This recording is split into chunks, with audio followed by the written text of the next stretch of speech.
Bom dia, meus amigos. Eu estou aqui de novo na casa do Jaime do Passaré, em Fortaleza, Ceará, Brasil. Não vamos conversar mais não, Jaime, que agora começou a coisa mais linda do mundo, é falar com o povão do mundo inteiro. Eu sou o doutor Heleno Lopes, hoje é domingo, dia 12, olha bem, 12 de novembro de 2019.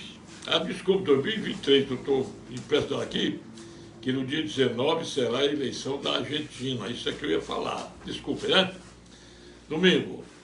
Senhores, eu vou começar dizendo que hoje, pela madrugada, na faixa de Gaza... Quero agora não. Espera aí, não falo não, que me atrapalha. Na faixa de Gaza, 32 brasileiros foram libertados para atravessarem a fronteira para o Egito, da cidade de Rafa. Porque eram 34, 2 preferiram desistir, né? Eles, nessa hora, ou chegaram ao Cairo, capital do Egito, uma das mais populosas cidades da África, e devem estar já esperando a saída do voo, ou se o voo já saiu para o Brasil. Agora veja o que aconteceu, pessoal. Na quinta-feira, ou foi quarta, o cônsul Israel, reunido com deputados e senadores do PL, aí o Jair Bolsonaro foi convidado por alguns colegas de partido e negociaram a saída, a liberação dos brasileiros. De repente, o embaixador, sei lá, deu a nota dizendo que não convidou o Bolsonaro. Mas ele não negou que falou com o Bolsonaro. Não negou que o Bolsonaro agilizou, porque aí o Mauro Vieira, que é o embaixador do Brasil, é o ministro das Relações Exteriores, desculpem, deu uma nota dizendo que não conversa com o cônsul, conversa diretamente com a autoridade lá do Israel, que ele conversa com o vice-presidente. Mas vocês sabem que o Israel, aliás, com o presidente de lá, o presidente do Israel não manda nada, que é como o rei, reina, mas não governa. Lá, o primeiro-ministro Benjamin Netanyahu é quem manda. Bom, então parabéns ao povo patriota. Muito bem, né? Vamos a outra. Marina Silva quase que solta 35 milhões para uma ONG lá, negócio do desmatamento. Deram um grito e o governo resolveu sustar. Mais uma. Já 2 vice-presidentes da Caixa Econômica já foram indicados já, não assumir, são 12 vice. Outra mais. Quando se criticou, e desta vez eu não critico, nem elogio, que cumprir a lei é obrigação do magistrado. Que o Alexandre Moraes não deu a palavra a um defensor público para fazer sustentação oral em um agravo interno. A primeira coisa é um defensor público burro, que em agravo interno não tem, porque o regimento do Supremo não permite. É a lei, o artigo 937 do Código de Processo Civil, não permite. Mais outra coisa, a rodovia lá do Pará, rodovia anunciada, já foi contratada uma empresa, 200 milhões de reais, uma empresa, é uma tal de LCM, do tal de Luiz Otávio, não sei o quê. Diz que é da corrupção, é da colega lá do tempo da corrupção. Aliás, do tempo não, nós estamos em plena corrupção. Estamos em plena corrupção. Quero dizer aos senhores também que quando o Alexandre Moraes não permitiu o defensor público fazer sustentação oral em agravo regimental, ele agiu dentro da lei. Não merece elogio porque é o dever. Aliás, olha como é que eu sou. Eu entrei aqui, hoje o artigo 80 do Código do Estatuto do Idoso, interpretado à luz da jurisprudência, é o seguinte, que o idoso tem domicílio privilegiado para as ações, menos aquelas que não podem ser, por exemplo, reintegração de posse, reivindicatório de propriedade, ações pessoais. Porque o Código de Processo Civil, ele trata que as ações de alimentos, exoneração de pensão, não sei o que, é tudo local onde reside a pessoa que pede alimentos. Vou dizer assim para facilitar. E quem paga alimentos, por exemplo, se a mulher entra com ação de alimento contra o marido lá no Rio Grande do Sul, o foro é o de lá. Mas agora está definido o seguinte: o foro do domicílio do idoso é o competente, é o absoluto para as ações envolvendo a verba alimentar, ainda que ele não seja a pessoa que pede alimentos.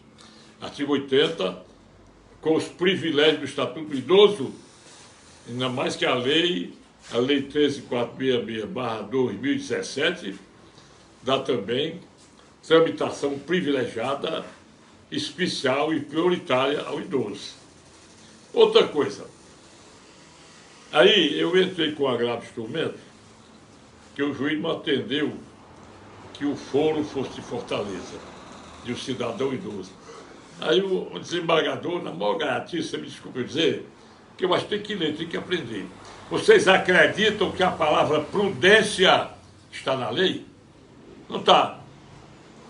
O artigo 1019, inciso 1º do Código de Processo Civil, diz que em um agravo de instrumento, depois explico o que é agravo de instrumento, a parte pode pedir a suspensão dos efeitos da decisão interlocutória proferida. Eu pedi, que é assim, vou dizer o que é o agravo de instrumento. Se o juiz profere uma decisão contrária à lei, eu acho que é contrário, eu entro com agravo de instrumento para o tribunal. Uma Câmara de Direito Privado, ela pode suspender ou não os efeitos daquela decisão. Mas eu entendo que quando é cristalino o direito do meu constituinte, a palavra prudência não está na lei. Se o relator tem dúvida, por prudência, eu vou esperar a parte contrária. Aí eu fui simplesmente o requerimento. A parte contrária foi ouvida, disse por causa de besteira. O processo está ocasionando prejuízo ao fulano e tal, porque Vossa Excelência, não encontrando lei para negar a tutela pretendida, Vossa Excelência aplicou a palavra prudência. Se Vossa Excelência conseguir me mostrar em que lei está a palavra prudência, que pelo menos o que eu aprendi, o artigo 93, inciso 9 da Constituição Federal, interpretado pelo artigo 489 do Código de Processo Civil, não traz nenhuma palavra prudência como instituto legal para negar o direito imediato do cidadão. Não é liminar, é tutela. Tem efeito liminar, mas a lei prevê. Por que isso? O ato foi danoso porque o juiz, o relator ainda não apreciou o pedido de tutela, o agravo não tem efeito específico, manda o processo para cá do cacete. Entendeu? Aí diga agora, o prejuízo aí. O seu caso não foi prudência, foi imprudência, que ocasionou prejuízo a fulano tal. Vamos ver lá mais. O que a gente viu também, que eu me lembro aqui, que eu nunca falei, foi como é que o Alexandre Moraes encontra, primeiro para condenar o sujeito desarmado, baderneiro, como autor de crime de golpe contra a democracia, quando ele é quem escolheu a democracia. E ainda aplica 30 milhões em cada cara que está condenado a 13, 14, 15, 17 anos. Pelo menos o que se sabe dentro da lei, está lá no artigo 387, inciso 4 do Código de Processo Civil, processo penal. Esse artigo eu digo 10 vezes, já decorei. Diz que o juiz do crime só pode condenar no valor mínimo de reparação de danos morais. Mínimo. Aí pega o cara liso, tem 30 milhões. Mais outra coisa. Como é que se pode tolerar a proteção de tanto bandido que está aí no governo federal, a partir do presidente, que é o cara que foi condenado, foi arrancado do xadrez para ser presidente, e se vive condenando o Bolsonaro, lascado, né, pessoal? Mais uma. Nas redes sociais tem uma mulherzinha que disse que ficou espantada porque é acostumada a ser guia de turistas, guia turística em Brasília, e desta vez ela caiu na besteira, ela usa sempre a camisa com a bandeira brasileira, de mostrar a um visitante de Brasília, mostrar o Supremo, não pode entrar porque está com a bandeira brasileira, tem que andar com a bandeira do PT, né, pessoal? Isso é a bandidagem, né? Desculpem, né? Mas outra, está aí tá a informação correta através de um canal argentino, que o cara falando em espanhol dá muito bem a entender. Ele diz assim: o presidente Lula, que não tem o menor respeito para a comunidade internacional, mandou uma turma lá para fazer publicidade do Sérgio Massa, que é o candidato canhoto, é o ministro da Economia argentino, que arrombou os cofres da Argentina com o Alberto Fernandes, e além de patrocinar com $1 bilhão, isso foi do BRICS, ainda quer se meter lá, mandou uma equipe fazer publicidade do cara lá. Mas esse cara diz verdades que você não sabe. Mas, com tudo isso, é Segrei o nome do cara? É Segrei, Renato Segrei, vamos dizer assim, que está o homem da direita, passou à frente das pesquisas. Então, no próximo domingo, dia 19, eleições na Argentina. Agora, uma coisa que eu deixei para o final. Senhores, eu vim notando que a Jovem Pan está completamente esculhambada, tanto a televisão quanto a rádio. Em primeiro lugar, não se admite uma emissora de fama nacional com 80 anos de atividade no rádio e 2 anos de televisão. Não ter um locutor na madrugada, nem durante a noite, é repetir a mesma merda, desculpa aí, a noite todinha. Você, para saber a hora, tem que olhar o celular, porque ela não diz a hora. Enquanto isso, tem um tal de Reinaldo Azevedo, jornalista da Band News. Rapaz, esse não é da coisa, é a coisa mais horrível para você ouvir. Ô cabra vagabundo! A CNN nem dá, hoje de madrugada. Estava entrevistando o autor de um livro, sabe de quê? Um livro de como é que o sexo, como é o sexo. Eu acho que esse cara deve ter algo estranho na cabeça, né? Bom, então eu estava estranhando a Jovem Pan. Primeiro, português errado. Um argentino chamado Segrei, que faz parte da equipe de comentaristas, quando ele diz assim: quero fazer uma autocrítica dos partidos políticos. A autocrítica dos outros não pode. A autocrítica tem que ser da própria pessoa. Eu faço autocrítica de mim mesmo. Aí é uma jornalistazinha que ontem está apresentando por linha direta, ela disse: eu faço autocrítica dos partidos. Assim, rapaz, como é que essa mulher é burra? Pelo menos quem aprendeu o que é autocrítica é a crítica em nome próprio, é a própria pessoa. Bom, mas eu não quero chegar a tanto. Eu quero chegar que uma das maiores emissoras, porque aqui nós temos o Grupo Cidade de Comunicações, tem 5 estações de televisão, 6, uma estação de rádio, que é a M Cidade, e uma estação de televisão.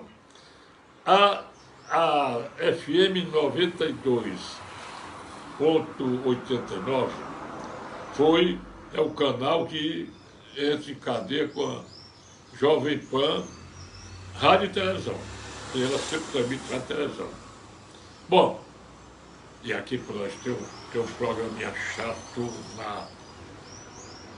nesse canal, o tal de... Como é o nome, rapaz? Eu sei lá, vou dizer não que eu não sei. É 3 horas da tarde de segunda-feira. Eu sei que o fulano foi pobre, não sei o que, agora tá rico, fez isso e aquilo. O meu nome, rapaz, é um nomezinho nojento, né? Exclusão, é um nomezinho assim. Exaltação, um nomezinho. Mas eu quero dizer que a Rádio Jovem Pan de Araraquara, a qual possui um castre de jornalistas de primeira água, ela tem a maior audiência de São Paulo e vizinhança. Pois não é que aquilo que eu já pensava, eu ouvi, ela voltou ao nome antigo. FM Aura de Verde, Verde e Amarelo. O Alexandre Pitoli, grande comentarista e macho. Rapaz, ele sentou ali na Jovem Pan. E dá para entender mesmo, diz que ela está ganhando dinheiro igual a Globo. Quero que o pessoal da Jovem Pan veja a público dizer isso. Eu não vi ninguém da Jovem Pan dar uma só resposta ao Alexandre Pitoli. Não vi. Agora, que para nós. O Capês, Fernando Capês é o que está no programa Linha de Frente, no lugar do Thiago Pagnato. Ele é bom, foi promotor de justiça, é um feijão com arroz no direito, diz um bocado de besteira. Inclusive, ele discutindo lá com outro jurólogo, né? Disse que não tem prazo do processo civil. Tem prazo, sim. Aí eles consertaram e fizeram uma besteira. O artigo 226 do Código de Processo Civil diz que o magistrado tem 5 dias para proferir despachos comuns, vista dos autos, esse negócio todo, despacho e recorrido. Em 5 dias. 10 dias para as interlocutórias, que são sentenças intermediárias, e 30 dias para a sentença terminativa. O artigo 227, que diz, mas o artigo 227 libera para o magistrado se manifestar a qualquer momento. Não, senhor. Diz que o magistrado, por fundamentar a decisão, pode usar o mesmo prazo em dobro, vírgula, desde que o faça bem fundamentado. Sua vez, no artigo 5º e 78, tome nota aí, 5º, 78 da Constituição Federal, diz que a celeridade processual é obrigatória. E mais, o que acontece muito, você pega um processo, tem lá a entrada de petição. Parece até que não tem diretor de secretaria, mas o próprio artigo 228 do Código de Processo Civil diz que o prazo para a serventia mandar o processo para o juiz é 1 dia, não tem nem direito de dobrar. E o 235 do Código de Processo Civil, tudo é utopia dentro da lei, tudo é utopia. 235, a parte que se julgar prejudicada poderá representar contra o juiz, junto à Corregedoria e ao Conselho Nacional de Justiça. Agora eu pergunto, se nós temos uma esculhambação judiciária, em que o Arthur Lira faz o que faz de esculhambação, temos o Lula comprando deputado, ninguém sabe falar, ninguém diz a verdade sobre as emendas parlamentares. Por que que não dizem? Por que que os urubus dos deputados querem as emendas? É porque rende para eles, rapaz. Eu chego lá no interior, com exceções, né? Se você chegar em Viçosa do Ceará, por exemplo, a emenda X para fazer um trabalho lá na Praça de Nossa Senhora da Vitória. Aí você, isso aqui foi tanto. Gastaram 1 milhão e a emenda é de 9 milhões. E agora? Quer dizer, isso é que... Para onde é que foi a diferença? Mais outra coisa. O que é que o Lula está fazendo? Me aponte aí. Porque gastar, ele sabe gastar o nosso dinheiro. Gastar, ele sabe. Agora, esse arcabouço fiscal, esse projeto de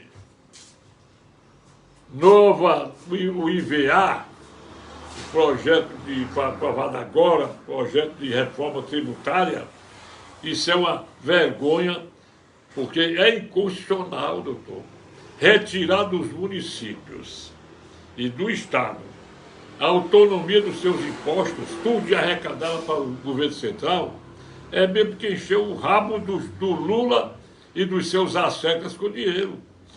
Está lá no artigo 156 a 150, 155 a 157 são os principais da Constituição Federal, que o Estado é que arrecada, que tributa aquilo que não é de competência da União Federal. Então, agora não tem mais, não se pode mais falar em teto, porque não vai se cumprir a meta. Eu sei que o Brasil está em teto, é uma bandidagem. Agora, é preciso que você, que gosta do hino nacional, divulgue que botaram uma tal de Ludmilla, cantora muito fuleiragem, para cantar o hino nacional lá no Grande Prêmio de Automobilismo. E ela cantou errada a letra do hino nacional. Tamanho é o descaso de uma sujeito dessa. Outra coisa que vocês devem fazer é não deixarem que o povo perca a esperança no verde e amarelo, na nossa democracia, que está totalmente no chão, porque estão coligados. Alexandre Moraes, com os seus colegas do Supremo, Carmen Lúcia, Toffoli, Gilmar Mendes, Luiz Edson Fachin, Luiz Roberto Barroso e quem mais? Quem mais? Eu acho que mais nada, né? Porque dois estão bem. O Cristiano Zanin ainda não sei o que ele está fazendo lá. Aí, eles estão lá fazendo a democracia deles. Democracia de narcotráfico. Só sendo, né? Só sendo.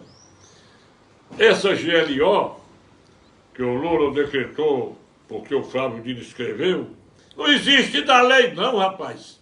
Não tem na Constituição, não. A Constituição é clara. O presidente da República é o chefe das Forças Armadas, constituídas de Marinha, Exército e Aeronáutica, que serve para garantir quando os poderes estão ferindo a harmonia um do outro. Então, aquele poder que esteja sofrendo ingerência de outro poder pode requerer. É o caso do Rodrigo Pacheco convocar as Forças Armadas para garantir para o Alexandre Moraes não fazer o que ele está fazendo contra os brasileiros, rapaz. Não pode não. Isso aqui é o negócio GLO, para botar as Forças Armadas para fazerem já o que elas fazem. Primeiro o Flávio diz, não, ninguém requer, ninguém coloca GLO para solteiro, já é obrigação. Já é obrigação da Marinha, do Exército e da Aeronáutica.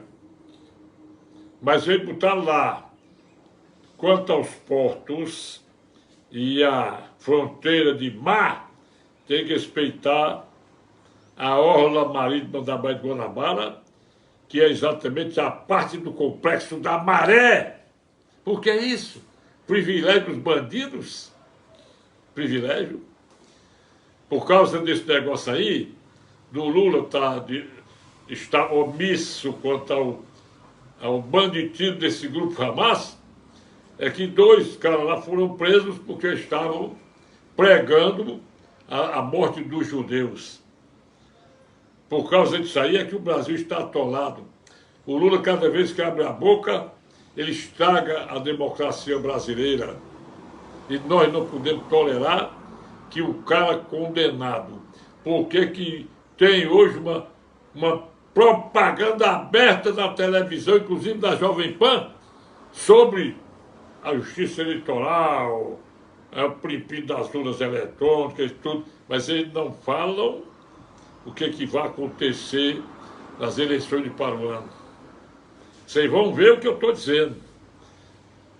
O pessoal da esquerda vai eleger tudo que é de prefeito e vereador, tudo na escrivania. Por que eles não querem voto impresso?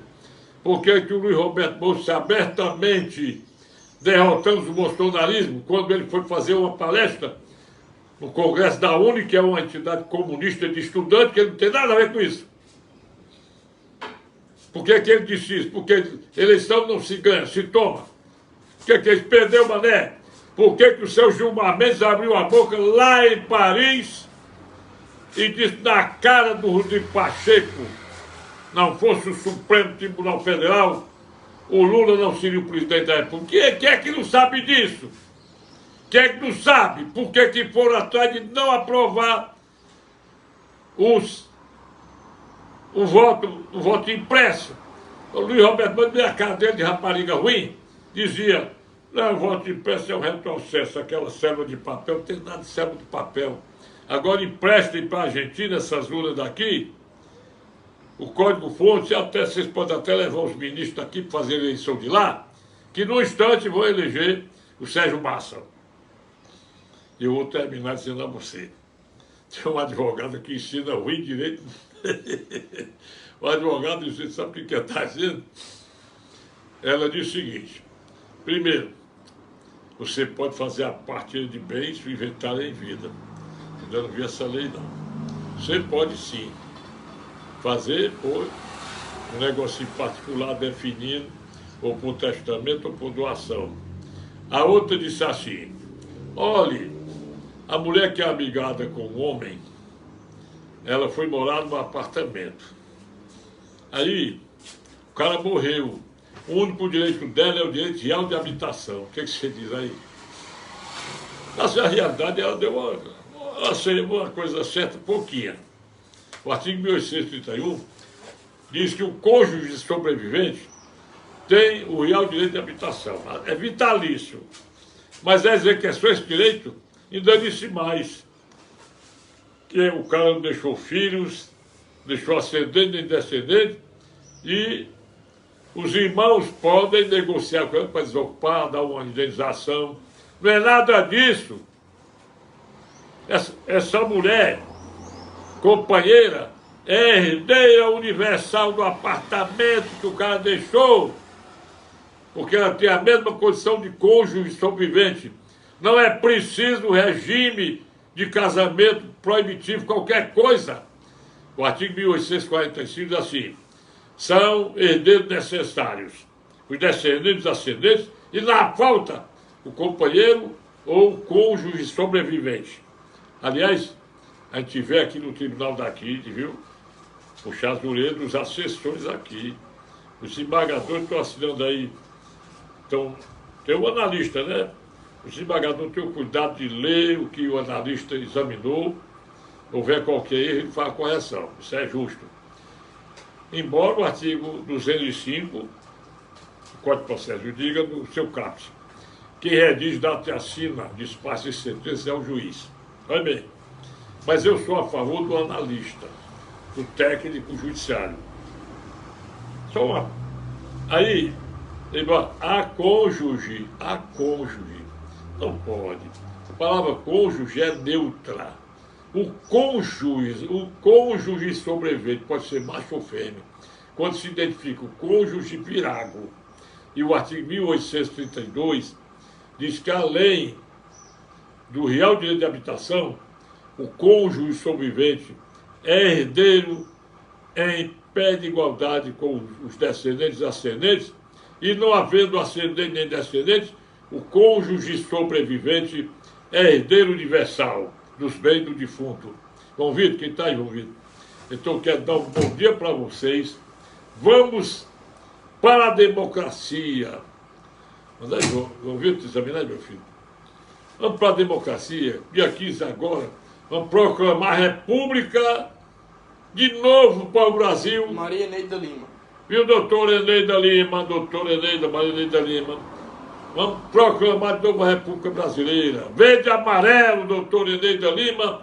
Mais tarde, Roberto Gomes, J. Evangelista, Dino Boy, Marcos Almeida, lá de São Paulo, e todos os bons que gostam de voz da verdade vão tomar conhecimento deste vídeo. E você aí, Marcos Almeida, bota no canal do Bolsonaro, no canal da Bianchice, no canal do Flávio Bolsonaro, para eles saberem que aqui no Ceará, eu, Heleno Lopes, com quase 84 anos de idade, sou ferrenho defensor, não é deles, é da democracia. E o único homem que pregou democracia desde o tempo em que o João Figueiredo se recusou passar a faixa para o Zé Sarney foi Jair Messias Bolsonaro. E ele vive sofrendo ainda as consequências de uma facada, mas vive politicamente porque ele é honesto, porque ele prega a democracia e porque ele tem a palavra Messias